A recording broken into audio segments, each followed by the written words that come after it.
Para quem ainda não sabe, nós estamos trabalhando um panorama bíblico. Nós já concluímos o Antigo Testamento, agora estamos caminhando para a conclusão do Novo Testamento. Na semana passada, consideramos o livro de a carta de 1 aos Coríntios, e hoje nós vamos considerar 2 Coríntios. E como vocês sabem, um panorama, ele não tem como ser muito aprofundado. É para nós termos uma noção geral do contexto, do pano de fundo, autor, data, principais temas, etc. Para quando formos ler em casa o livro, a gente ter uma noção melhor a respeito do que ele se trata. E você pode, então, nos seus estudos pessoais, se aprofundar no livro em questão, certo? E para dar início ao panorama de 2 Coríntios, eu gostaria de fazer uma leitura com vocês no livro de Atos dos Apóstolos, no capítulo 18. Nós vamos ler dos versos de 1 a 18. Abra comigo Atos dos Apóstolos. Depois disto, deixando Paulo Atenas, partiu para Corinto. Lá encontrou certo judeu chamado Áquila, natural do Ponto, recentemente chegado da Itália, com Priscila, sua mulher, em vista de ter Cláudio decretado que todos os judeus se retirassem de Roma. Paulo aproximou-se deles e, posto que eram do mesmo ofício, passou a morar com eles e ali trabalhava, pois a profissão dele era fazer tendas, e todos os sábados discorria na sinagoga, persuadindo tanto judeus como gregos.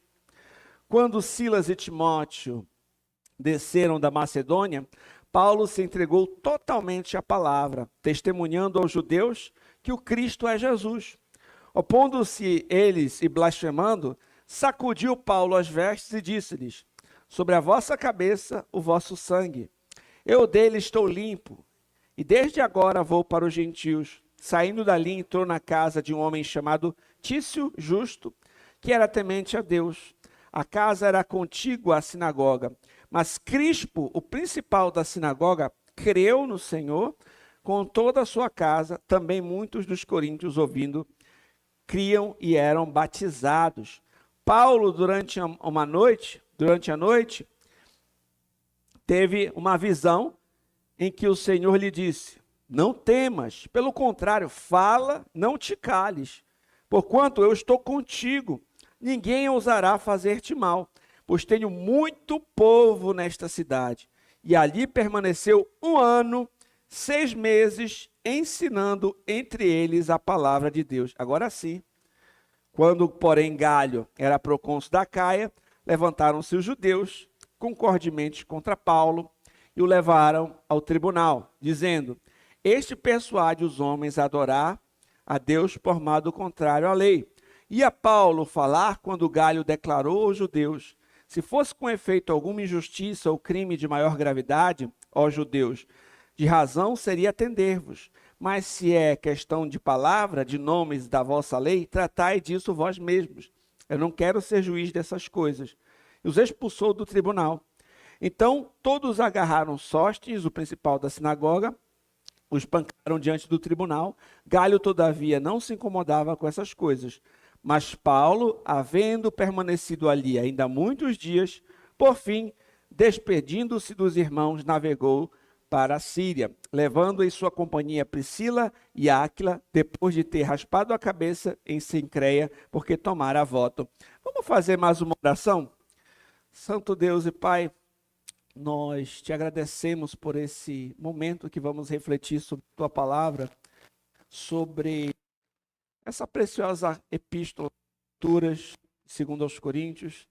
Que isso seja edificante para todos nós, que o Senhor venha falar aos nossos corações e possamos aprender mais de ti, Senhor. Para a glória e louvor do Senhor, eu oro em nome de Jesus. Amém. Quando nós lemos a respeito de 2 aos Coríntios e a respeito da relação do apóstolo Paulo com essa igreja em Corinto, pode parecer um pouco confuso, porque ele estava lá, ele saiu, passou 1 ano e tanto, depois saiu, enviou uma carta, e eu mesmo, para conseguir compreender há um tempo atrás, com mais clareza, essa relação de Paulo com a igreja de Corinto, entender esse pano de fundo, eu sou uma pessoa mais visual, né? Eu gosto de colocar, quando eu vou ler a minha Bíblia, eu tenho, toda a Bíblia, quando livro, eu tenho que riscar, fazer anotações ao lado. Então eu fiz tipo uma historinha em quadrinho, de Paulo, para onde que ele foi, ele saiu, enviou Timóteo, tudo para me ajudar a compreender aquela questão. Eu vou mostrar alguns quadrinhos desses para vocês, para ajudar a gente a entender o que aconteceu ali, né? Então, vamos começar com quem é o autor dessa carta, que claramente já foi dito, que é incontestável que o autor foi o apóstolo Paulo, e em que momento ele escreveu 2 Coríntios. Provavelmente no final do ano 55 depois de Cristo. E agora nós vamos começar a considerar o pano de fundo. Olha ali, ó, o Paulo. O pano de fundo desta carta. Em sua segunda viagem missionária, o apóstolo Paulo passou 18 meses ministrando em Corinto, como nós lemos aqui em Atos 18. Posteriormente, ele saiu de Corinto e ouviu a falar a respeito da imoralidade que havia naquela igreja. Enviou uma carta mencionada em 1 Coríntios 5:9 para confrontar esse pecado e instruir a manterem-se longe dos impuros. Quando você lê 1 Coríntios, capítulo 5, verso 9, você entende que uma carta foi enviada antes de 1 Coríntios. Ou seja, 1 Coríntios não foi a primeira carta que o apóstolo Paulo enviou. E aí começa a montar o quebra-cabeça, né? Quando você pensa, não, já teve uma carta antes de 1 Coríntios. Provavelmente essa carta se perdeu, não existe mais hoje. Mas o apóstolo Paulo, ele menciona essa carta no capítulo 5, verso 9. Ele diz, já em carta vos escrevi que não vos associeis com os impuros.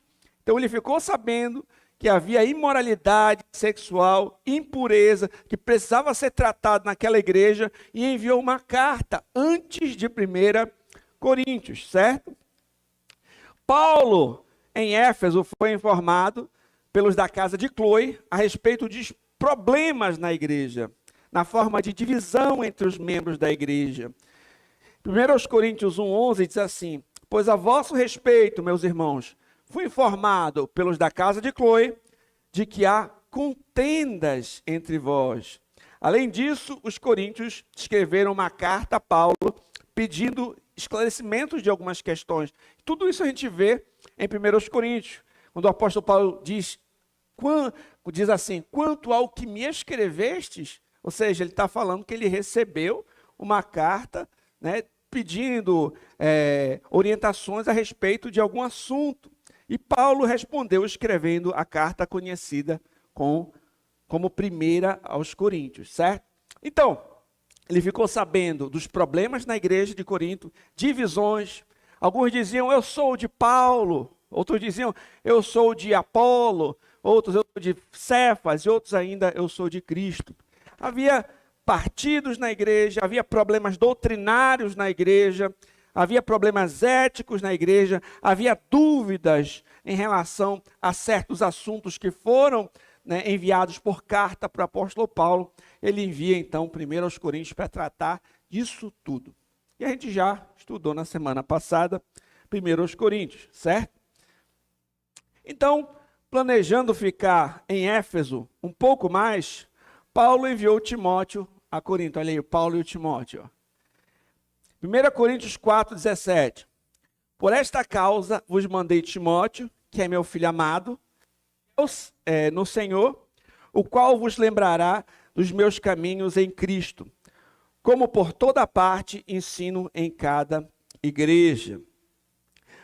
1 Coríntios 16, 10 e 11. Se Timóteo for, vede que esteja sem receio entre vós, porque trabalha na obra do Senhor, como também eu. Ninguém, pois, o despreze, mas encaminhai-o em paz para que venha ter comigo, visto que o espero com os irmãos.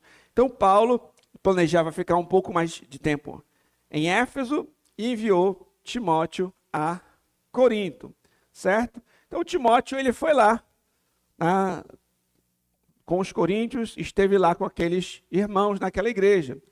E notícias preocupantes a respeito de outras dificuldades em Corinto chegaram ao apóstolo, possivelmente por meio de Timóteo, incluindo a chegada de falsos mestres. 2 Coríntios 11, 13, é dito, porque os tais são falsos apóstolos, obreiros fraudulentos, transformando-se em apóstolos de Cristo. Então, Paulo tinha enviado Timóteo para lá. Possivelmente, Timóteo passou um tempo lá e voltou e contou para o apóstolo Paulo sobre outros problemas que surgiam ali naquela igreja. Agora ele fala sobre a chegada desses infiltrados, de pessoas que estavam dentro da igreja, mas minando ali a autoridade do apóstolo Paulo e também trazendo ensinos estranhos ao evangelho que fora pregado. Eles eram obreiros fraudulentos, né, falsos apóstolos que estavam se transformando em apóstolos de Cristo. Então tinha esse perigo agora. Dentro da igreja, né, chegaram agora esses obreiros fraudulentos. E Timóteo vai lá, possivelmente foi ele, e contou para Paulo. Para criar uma plataforma na qual poderiam ensinar um falso evangelho, eles começaram a atacar o caráter de Paulo. Eles tinham que convencer as pessoas a trocar Paulo por eles, caso quisessem ter êxito na pregação da doutrina do demônio. Então o apóstolo, esses falsos apóstolos começaram a minar ali o caráter do apóstolo Paulo, minar a sua autoridade, para que eles ficassem ali em seu lugar e tivessem êxito, tivessem uma plataforma para proclamar suas ideias e tomar ali a igreja. Certo? Em seguida, nós vamos ler sobre uma visita que o apóstolo Paulo fez. Ó. Aqui eu coloquei ele saindo de Éfeso. Ó. Aqui, ó. Está saindo de Éfeso, ele vai lá. Só que essa visita, ela foi em tristeza. Ó. Temporariamente, deixando o trabalho em Éfeso, Paulo foi imediatamente a Corinto. A visita que foi dita como tendo acontecido em tristeza. É dito: isto deliberei por mim mesmo, não voltar a encontrar-me convosco em tristeza. Essa visita não foi bem sucedida, da perspectiva de Paulo. Possivelmente, um dos falsos apóstolos chegou até mesmo a insultá-lo publicamente. Então, Paulo tinha deixado ali o trabalho em Éfeso, foi lá em Corinto, né, para lidar com os problemas da igreja, conversar com esses irmãos, mas essa visita é dita como ter acontecido em tristeza.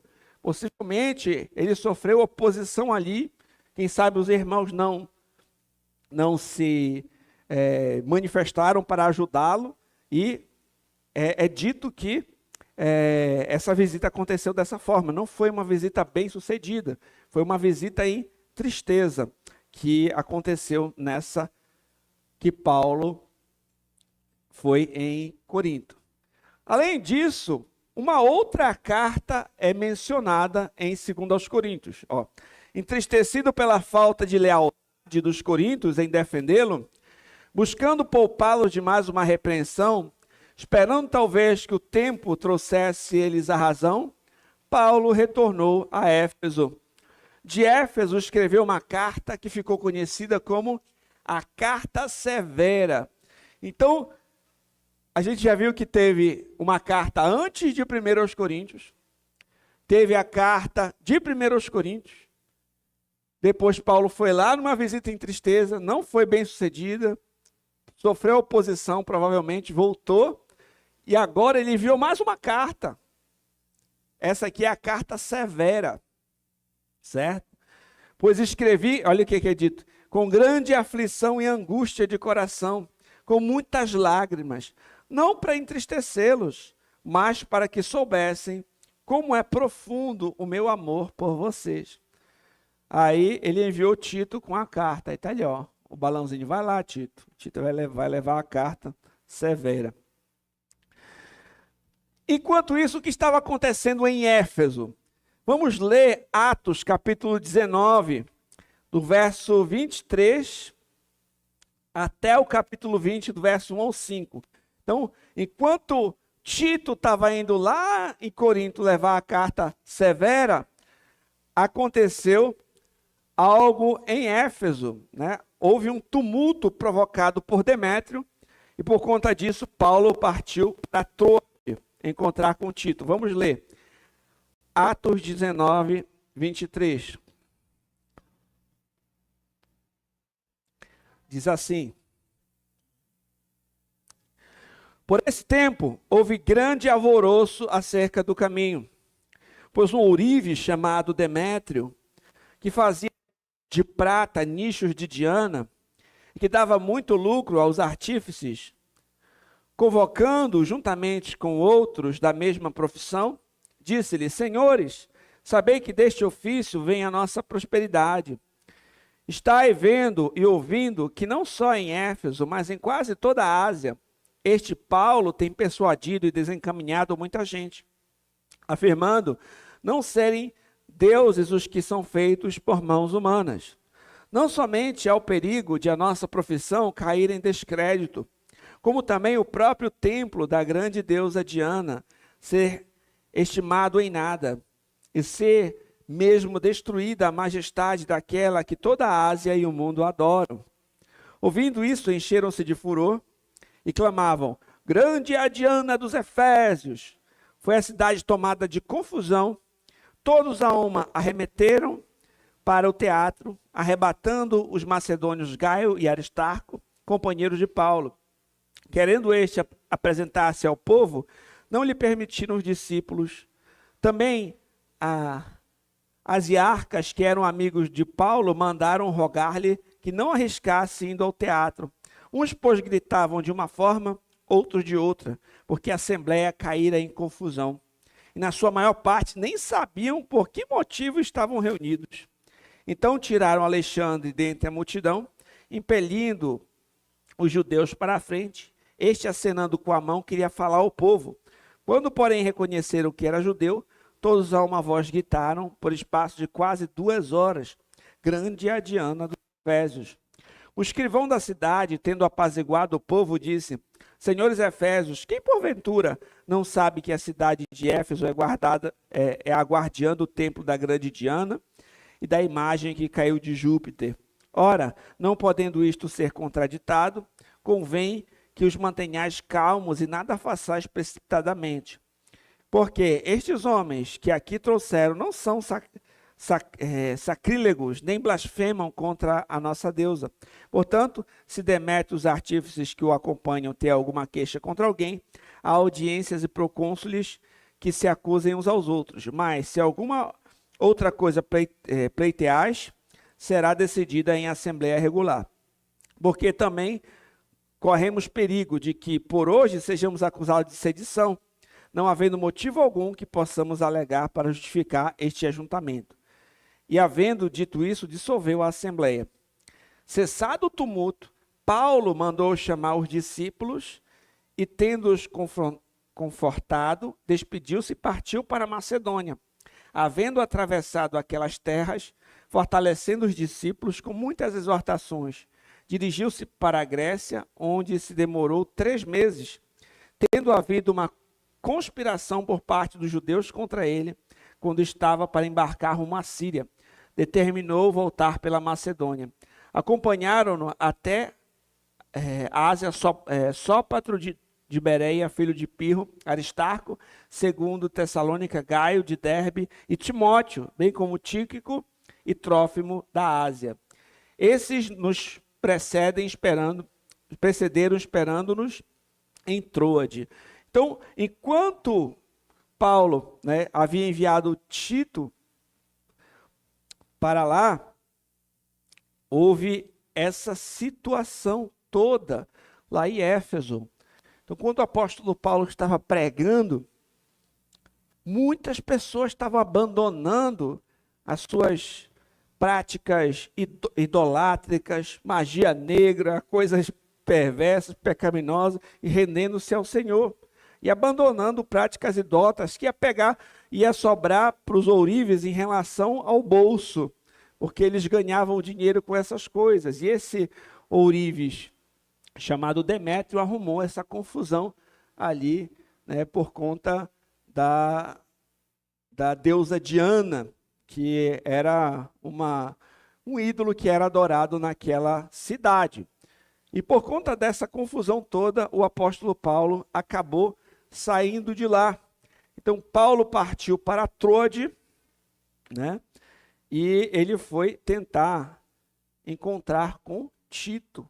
Então, a gente para observar tudo aquilo que o apóstolo Paulo passou. Fala que fizeram um complô contra ele, o pessoal estava querendo matá-lo. Teve uma outra situação que eles fizeram um voto que não iam comer enquanto não matasse Paulo, não pegasse ele.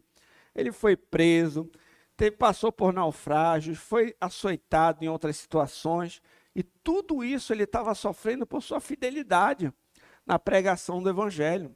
Então ele estava passando por tudo isso. Enquanto ele estava sofrendo essas situações, falsos mestres estavam falando mal dele lá na igreja de Corinto.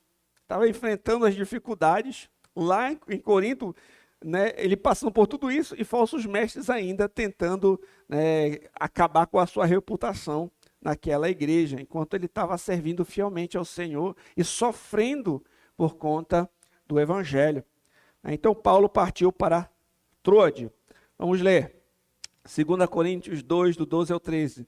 Ora, quando cheguei a Troade para pregar o evangelho de Cristo, e uma porta se me abriu no Senhor, não tive, contudo, tranquilidade no meu espírito, porque não encontrei o meu irmão Tito.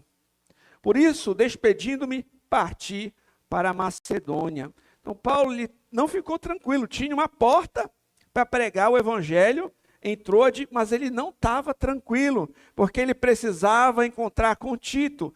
Lembre-se que ele enviou a carta severa por meio de Tito, e ele queria saber como foi a recepção. Naquela época não tinha WhatsApp, não tinha como você mandar um zap. Ei, Tito, como é que tá? Ele tinha que encontrar com o Tito. Então ele não estava tranquilo enquanto não encontrasse com Tito. John MacArthur vai comentar o seguinte, ó. Paulo partiu para Troade para encontrar com Tito.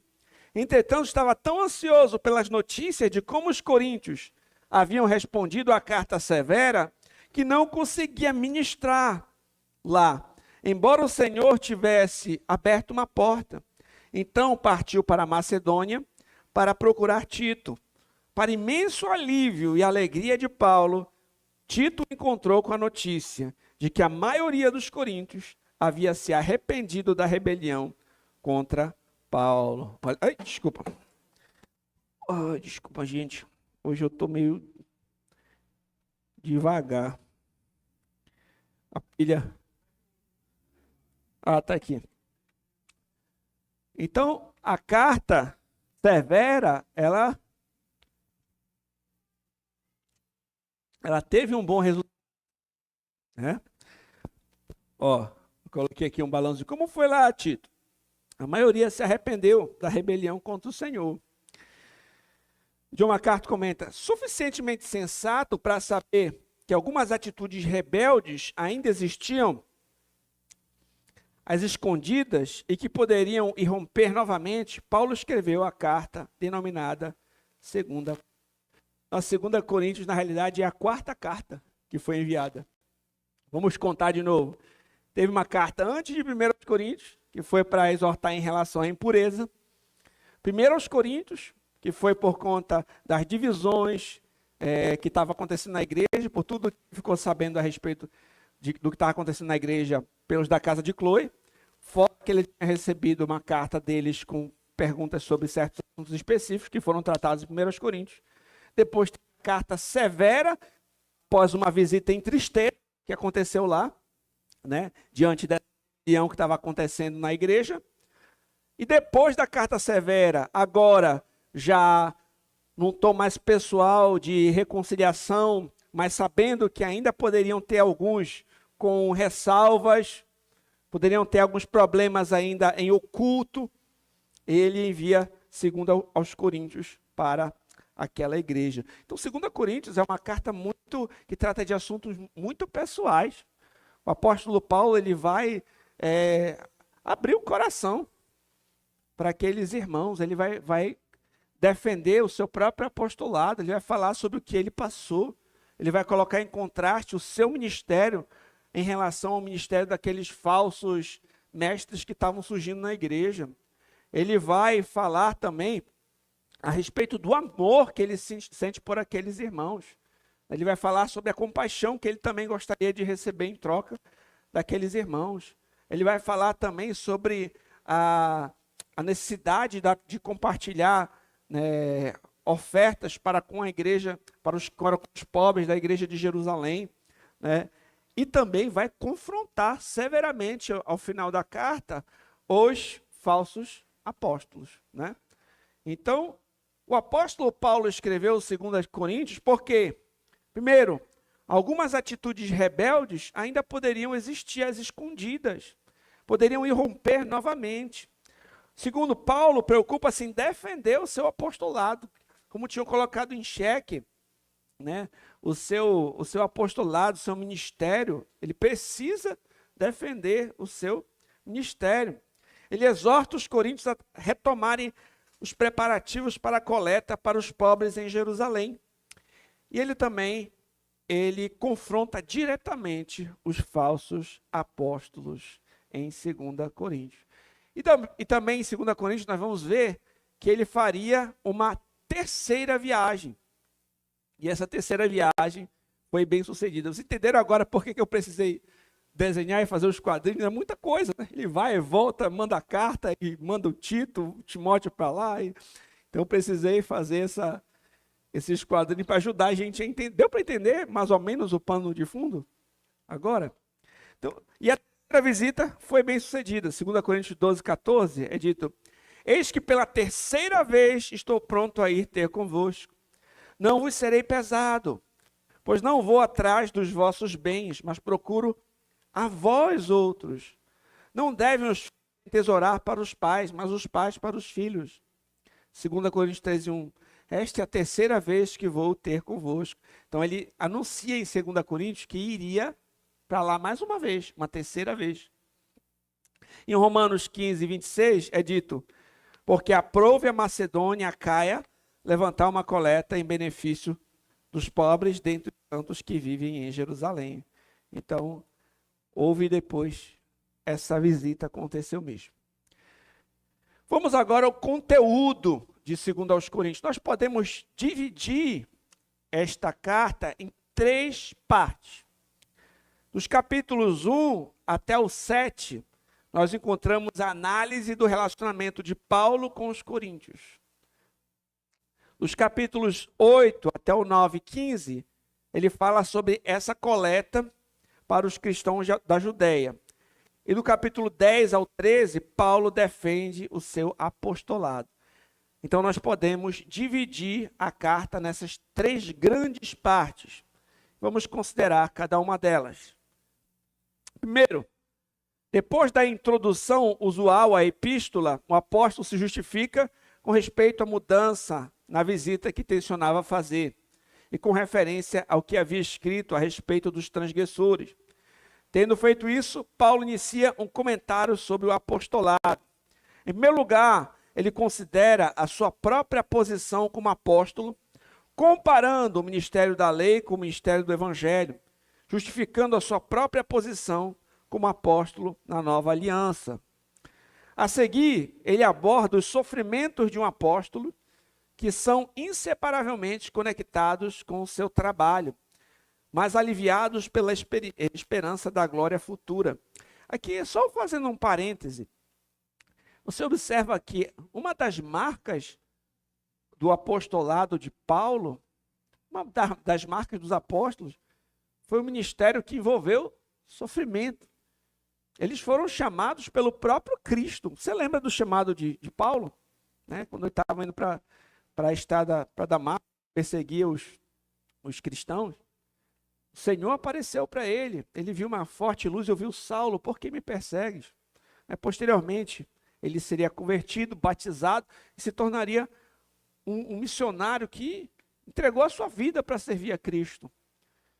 E as marcas do seu apostolado envolvem sofrimento, renúncia, dificuldades. Hoje em dia, muitos querem ser chamados de apóstolos, mas o que eles querem é outra coisa. Geralmente você não vai ver eles querendo sofrer pelo evangelho, renunciar a nada. Na realidade, eles querem glória para si. Se parecem com esses falsos apóstolos que nós lemos aqui, né? Que talvez criticavam Paulo porque ele era pobre, porque ele trabalhava construindo tendas e estava passando dificuldade. Como é que ele pode ser um apóstolo? Paulo vai mostrar que, na realidade, essas são as credenciais dele.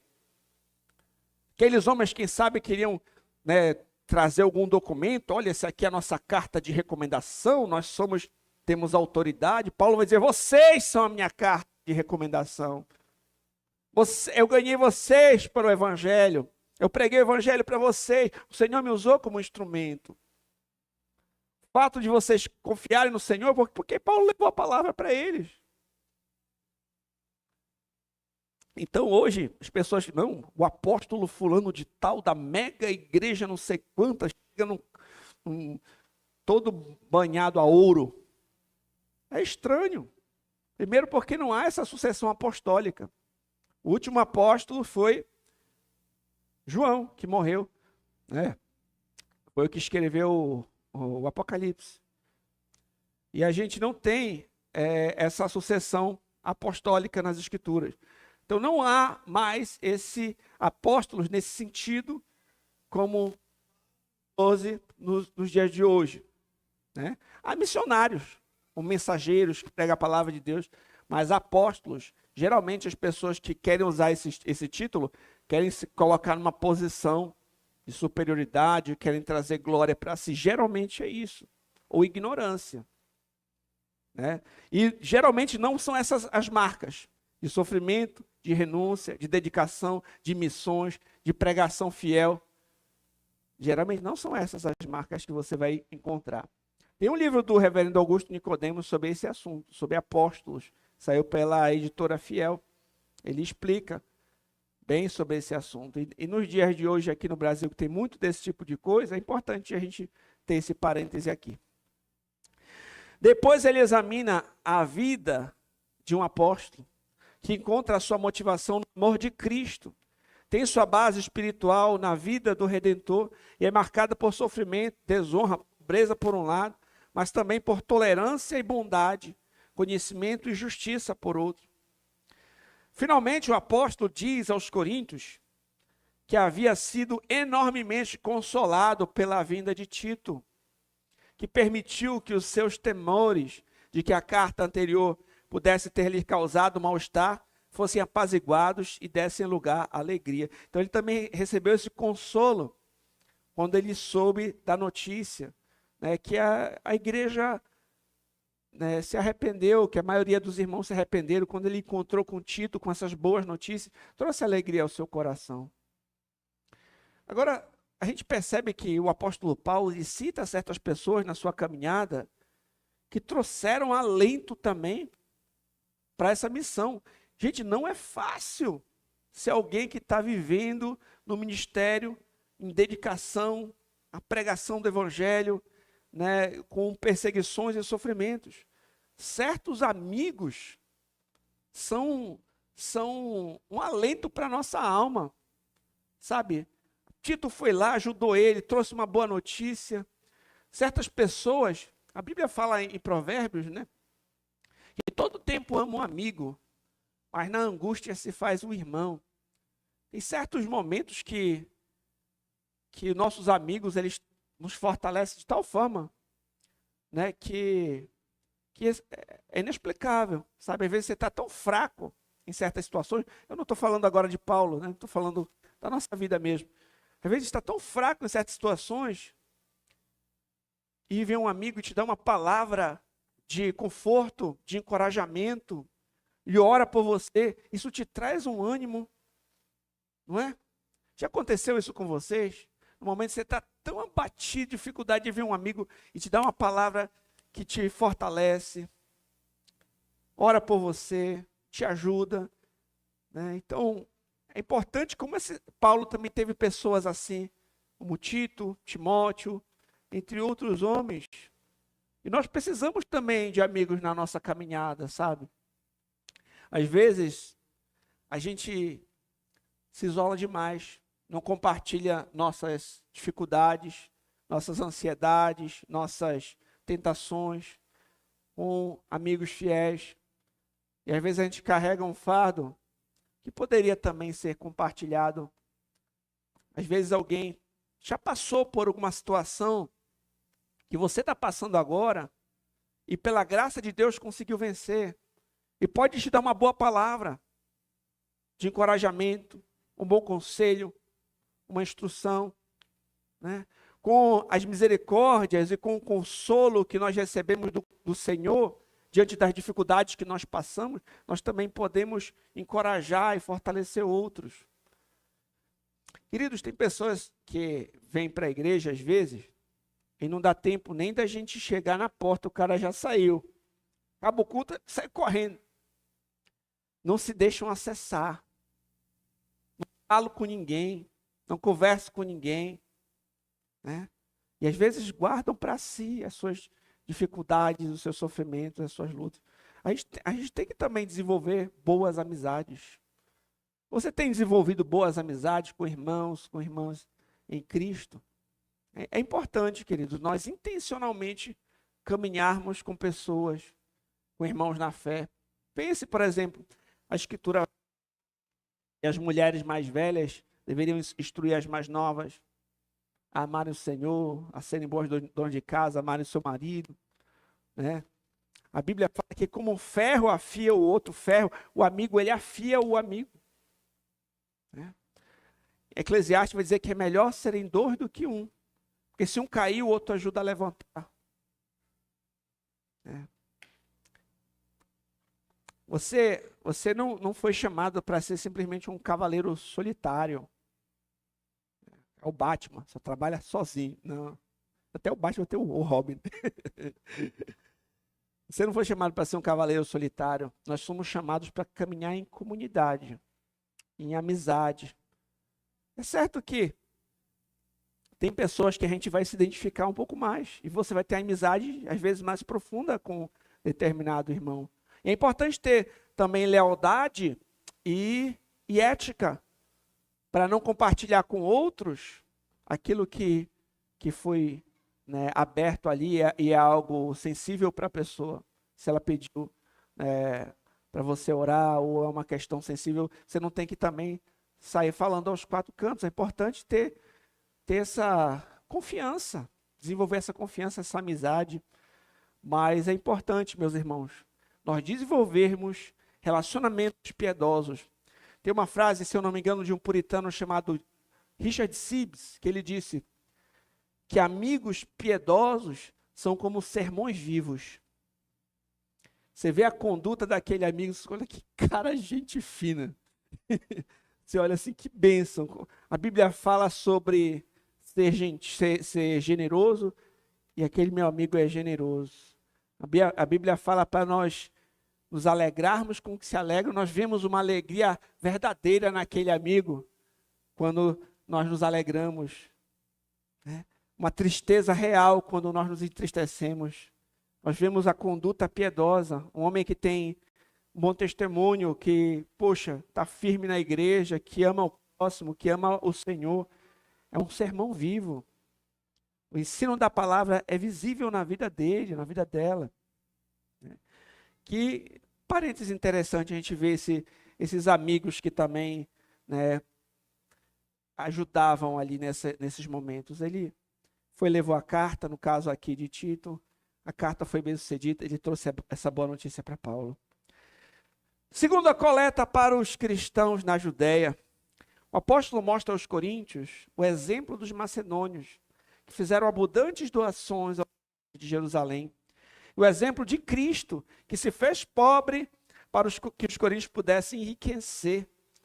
Ele recomenda a Tito e aos irmãos, os demais irmãos, que são enviados com ele, os dois irmãos são enviados com ele para fazer a coleta, os dois irmãos.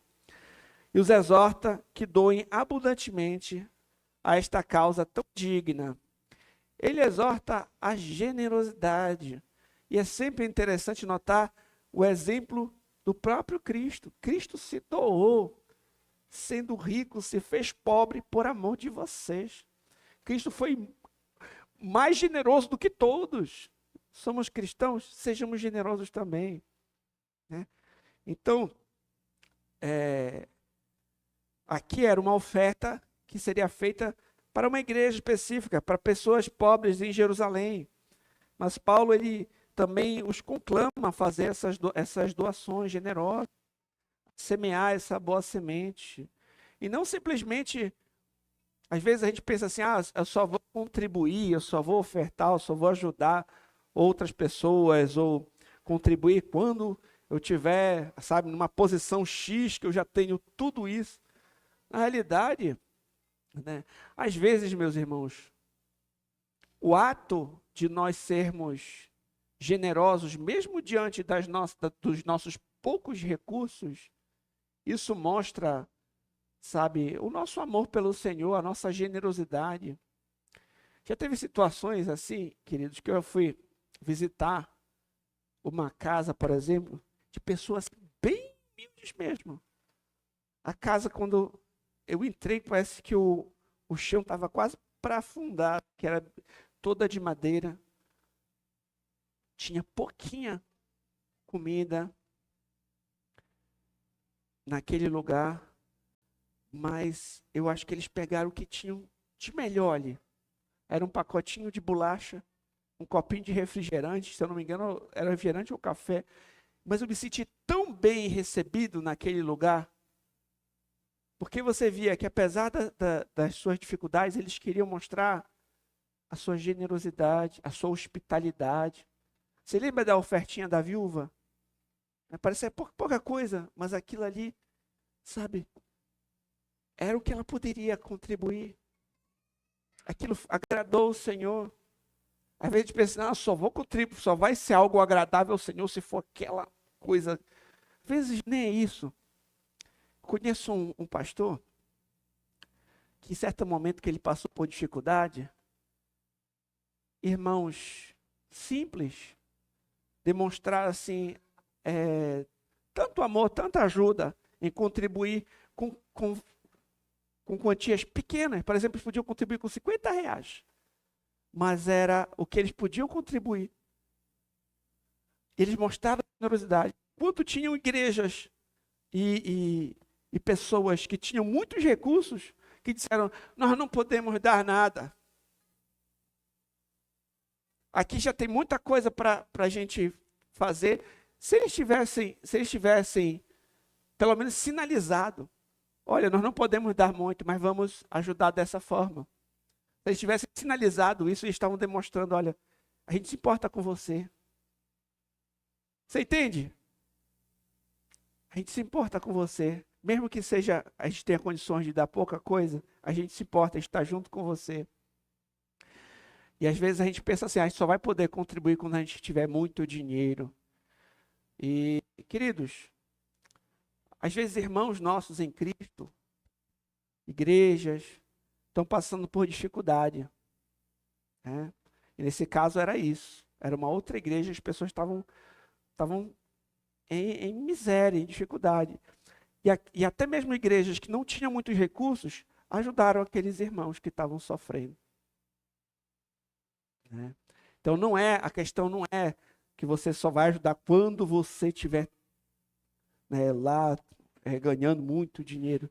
Mas o que nós pudermos fazer para sinalizar o nosso amor, o nosso apoio, a nossa compaixão, a nossa generosidade, a gente tem que fazer. Eu lembrei que quando teve aquela situação no Rio Grande do Sul, que os irmãos estavam passando por muita dificuldade. Tive uma igreja lá que mostrou o vídeo, foram igrejas, os prédios destruídos, sabe? A nossa igreja não tem muitos recursos financeiros, mas nós sinalizamos. Olha, a gente está enviando X para vocês.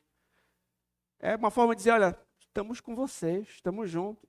Não vai resolver o problema deles, o valor que a gente enviou, mas a gente está mostrando, sinalizando olha, o que a gente pode fazer nesse momento é isso aqui. Né? Então, a gente precisa ter um coração generoso. Sabe?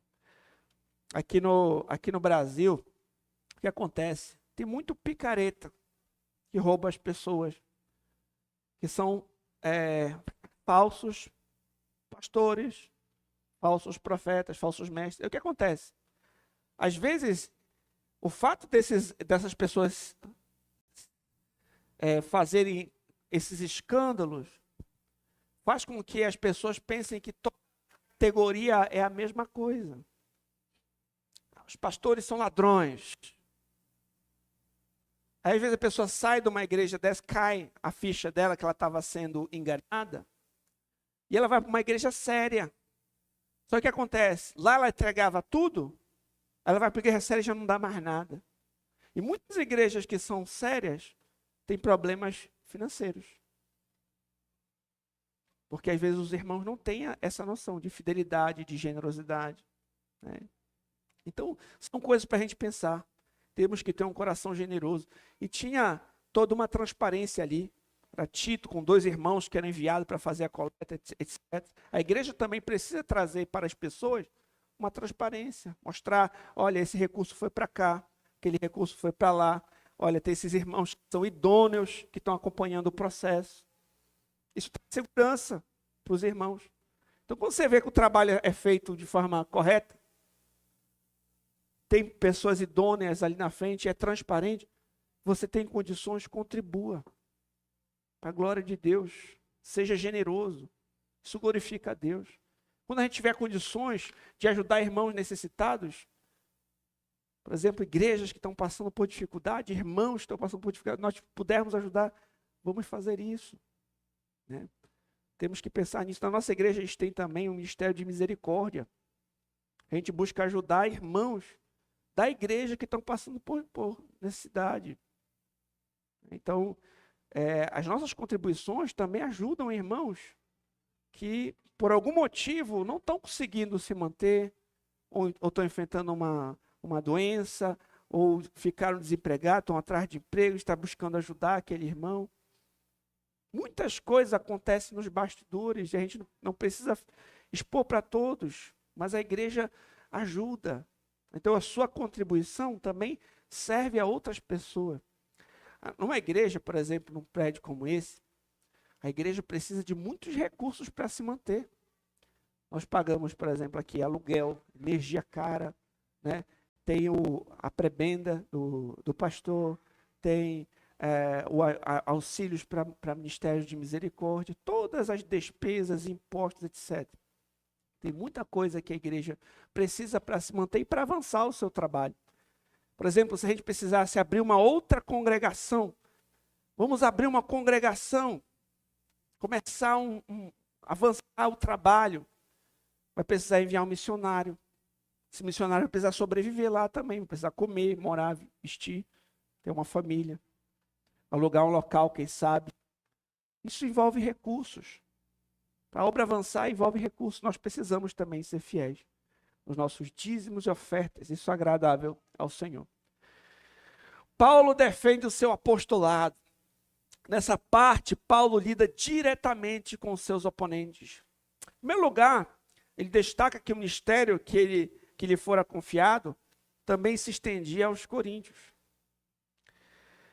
A seguir, ele responde aos seus oponentes que havia sido perfeitamente leal à causa de Cristo, que não havia sido desonesto com os coríntios, quando recusou a ajuda dele para o seu sustento, que ele tinha coisas muito melhores para se gloriar, quando comparados àquilo pelo qual eles poderiam se vangloriar. Por fim, ele faz algumas advertências em vista da sua iminente visita. Conclui sua epístola com saudações finais e bênção. Então, se ele fosse comparar, eles são judeus? E sou, né? Também fui. Né?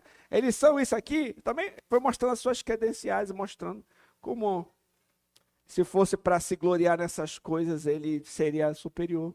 Mas ele se gloria nas suas fraquezas, nas suas aflições, nas suas dificuldades, por conta do Evangelho, certo?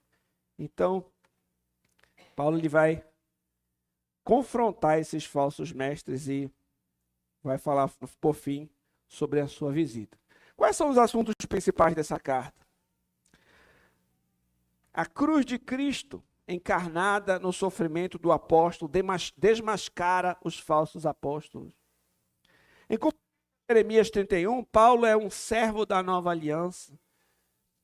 Terceiro, a perseverança em meio à adversidade, comportamento semelhante a Cristo. Ambos possíveis pela graça de Deus, exibidos pelo apóstolo Paulo. Quarto, a presença e o poder do Espírito transformam os crentes na imagem de Deus vista em Cristo, que é a aurora da nova criação, caracterizada pela justiça de Deus. Quinto, o arrependimento se manifesta em santidade, que é definida como o amor a Deus e a sua igreja. Amor este que produz pureza, e amor pelo próximo, que gera unidade. Sexto, Cristo o Salvador é também juiz universal, que um dia julgará todas as pessoas de acordo com as suas obras. Um dia vai estar todo mundo diante do Senhor. Vai ficar muito claro naquele dia quem eram os verdadeiros apóstolos, quem eram os falsos, quem eram os verdadeiros servos do Senhor, quem eram os lobos vestidos em pele de cordeiro. Naquele dia isso vai ficar bem visível. As obras de cada um vai ser exposta. E 2 Coríntios apresenta uma visão também do ministério centrado em Jesus Cristo. Essa Bíblia de Estudo da Fé Reformada diz assim: embora o principal interesse de 2 Coríntios seja o ministério apostólico de Paulo, o apóstolo nunca perde de vista seu foco em Jesus Cristo, por meio de quem Deus está reconciliando consigo mesmo o mundo, em cuja luz Paulo foi encarregado do que chamou o ministério da reconciliação. Então, embora essa carta fale muito do apóstolo Paulo, na realidade, ela está mostrando como é que é um ministério centrado em Cristo. Como é que é um ministro que é um imitador de Cristo, que sofre como exemplo do seu mestre, né? Então, nós vemos isso também em 2 Coríntios. E eu trouxe aqui algumas reflexões para a gente. Existe o perigo de falsos mestres se infiltrarem na igreja. A membresia tem que ter discernimento. Isso daí, gente, não é um perigo só lá atrás, no passado, na época de Paulo. Hoje é um perigo. Falsos mestres entrarem nessa igreja. Nós, como membresia, temos que ficar atentos. Tem que ficar de olho. Você tem que ser manso como as pombas, mas tem que ser esperto como as serpentes. Nós não podemos ser bobos e achar que a gente está blindado, que não pode entrar. Sim, eles podem se infiltrar. São lobos em pele de cordeiro, começa ganhando a confiança das pessoas. Vem vestido com aparência de piedade, com aparentes boas motivações, mas por trás tem interesses egoístas, ensino pervertido, tem motivações escusas. Temos que ficar de olho. É muito importante a igreja ter, por exemplo, a confissão de fé, que ajuda a gente a nos proteger de muita coisa. A confissão de fé, por exemplo, ajuda a gente a entender o que nós cremos em relação àquelas doutrinas principais. E se alguém começar a ensinar ensinos que vão soando estranho e vão se afastando daquela ortodoxia, a gente pode dizer, olha, não é isso que nós cremos como igreja. Se começa a surgir em nosso meio falsos ensinos e começam a se proliferar, numa assembleia nós podemos dizer, olha, a nossa confissão diz isso. Vocês não podem ensinar isso na nossa igreja.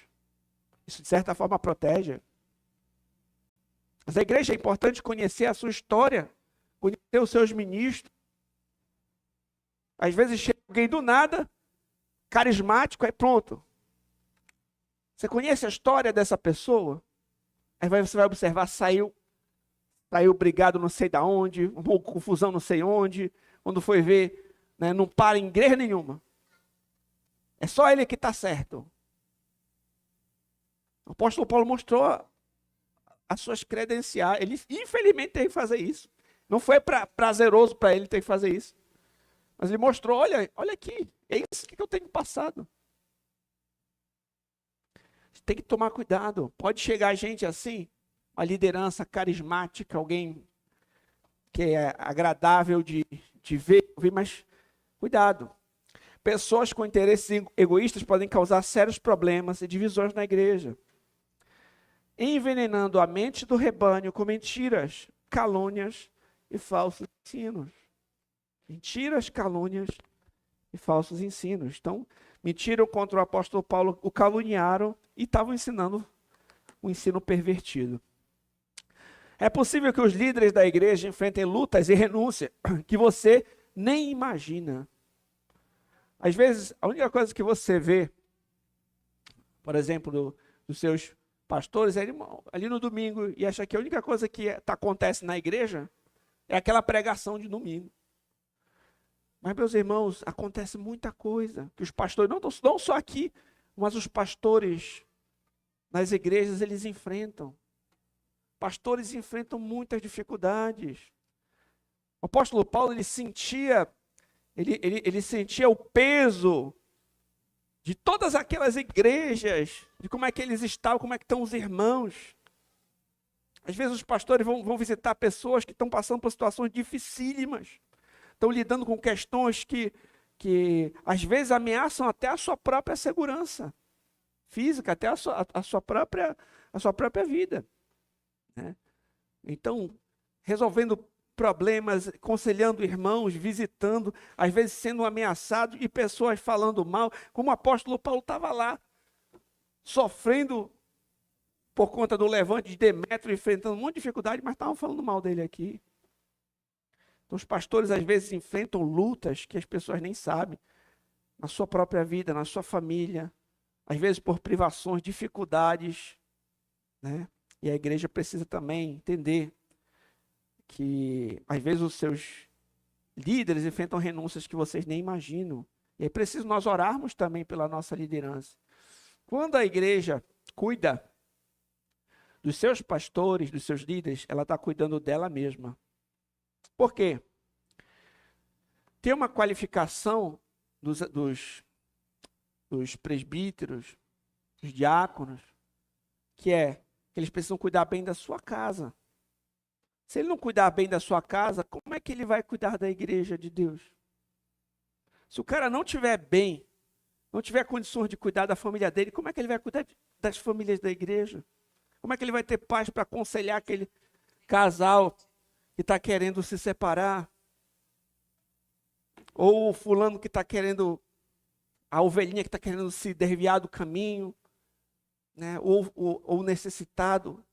Você precisa estar em paz, em tranquilidade, para você conseguir cuidar dos outros.